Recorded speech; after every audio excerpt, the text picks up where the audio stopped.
आज हम गढ़िया आप लोग के बीच एक छोटी सी सामान देते समय दुल्हा को गीत गाया जाता है।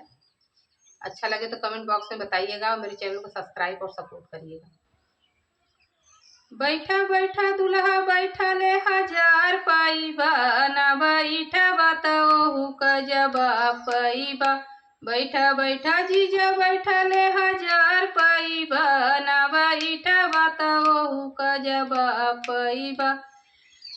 शीशा और कंघी साथे में रुमाल पाइबा, बरा झरा हुनायाव कंघी का करबा, बरा झरा हुनायाव कंघी का करबा।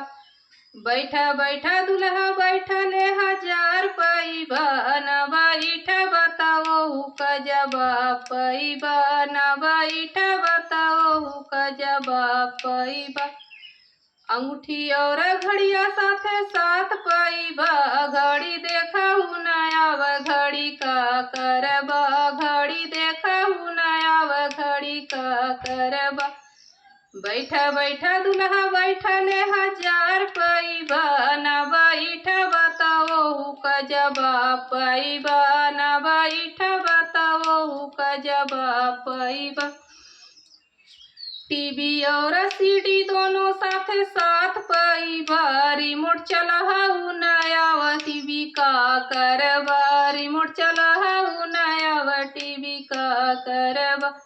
बैठा बैठा दुल्हा बैठा ले हजार पाइबा, ना बैठा बताओ का जवाब पाइबा, ना बैठा बताओ का जवाब पाइबा।